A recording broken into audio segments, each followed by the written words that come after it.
தந்தை மகன் தூய ஆவியின் திரியேக ஆசீர்வாதம் நம் அனைவரையும் ஆசீர்வதிப்பதாக. ஆமென். இன்றைய நாளுக்காக யோசு புஸ்தகம் 10ஆம் அதிகாரம்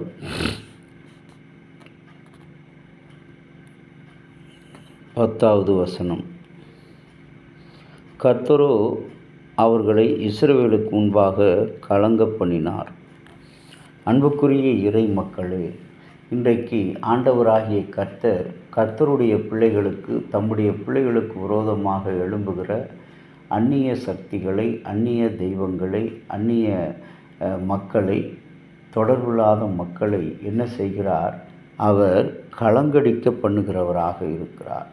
இன்றைக்கு மனிதர்களிலே பார்க்கும்போது, மனிதர்கள் எங்கே திருச்சபையிலே கலகத்தை உண்டு வருகிறார்கள், குடும்பங்களிலே கலகத்தை உண்டு பண்ணுகிறார்கள், தன்னுடைய நிறுவனங்களிலே அமைதி இல்லாதபடி கலகத்தை உண்டு பண்ணுகிறார்கள்.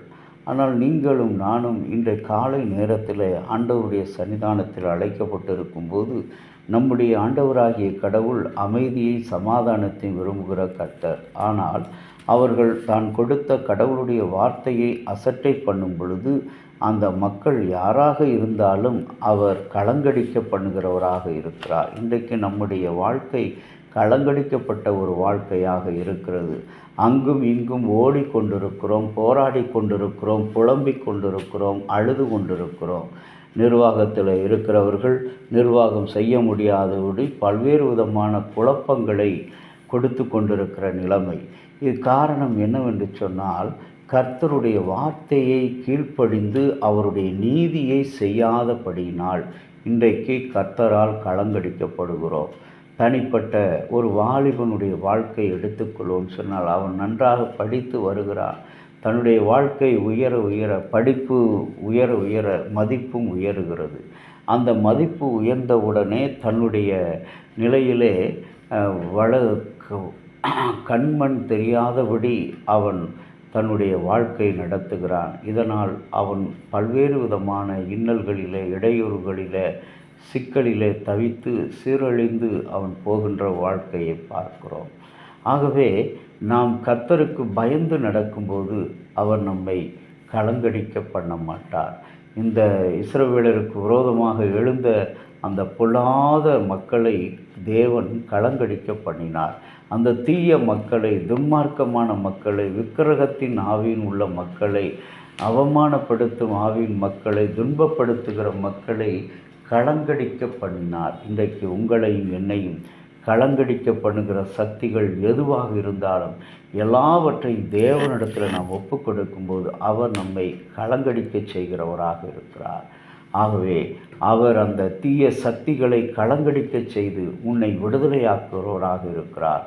நமக்கு ஒரு பாதுகாப்பை கொடுக்கிறார், நமக்கு ஒரு மகிழ்ச்சியை கொடுக்கிறார், நல்ல வழிநடத்தலை கொடுக்கிறார். அப்படிப்பட்ட சிந்தையோடு இன்றைக்கு நாம் கடவுளோடு பயணிக்கும்போது ஆண்டவர் நம்முடைய வாழ்க்கையை தூக்கி நிறுத்துகிறவராக இருக்கிறார். செபிக்கலாம். அன்பின் பரலோக தந்தையே, உம்முடைய கிருபையினாலே, இரக்கத்தினாலே நாங்கள் ஒரு புதிய நாளை பார்த்திருக்கிறோம். எங்களுடைய வாழ்க்கை கலக்கத்துக்குள்ளாக கலகத்தோடு வாழ்ந்து கொண்டிருக்கிறோம். இன்றைக்கு இஸ்ரவேலருக்கு விரோதமாக எழும்பினர்களே, இஸ்ரவேலருக்கு முன்பாகவே நீ கலங்கடிக்க பண்ணினீர் என்று பார்க்கிறோம். ஆண்டவரே, நாங்களும் எங்களுக்கு விரோதமாக எத்தனையோ தீய காரியங்கள், எவ்வளவோ நம் மக்கள் உடன் இருந்து கொண்டே எங்களுக்கு துன்மார்க்கமான காரியங்களை செய்கிறவர்கள், எங்களோடு பழகிக்கொண்டே எங்களை வித்தியாசம் பார்க்கிற மக்கள், இவர்களை எல்லாம் நீ கலங்க பண்ண வேண்டுமா நாங்கள் செபிக்கிறோம். நாங்கள் கலங்கி போகாதபடி நீர் அவர்களை கலங்கடிக்க பண்ண வேண்டுமா செபிக்கிறோம். எங்களுடைய திருச்சபையை சீர்குலைக்கிற எல்லா பொல்லாத தீய சக்திகள், ஆண்டவரை பேராயர் மீதும் ஆலோசனை சங்க செயலர் மீதும் பொல்லாத வீண் பழிகளை சுமத்துகிற எல்லா அந்நிய சக்திகளை நிர்மூல கலங்கடிக்க பண்ணு சுவாமி. அவர்களை ஆண்டவரை விடுதலையாக்கும் அப்பா.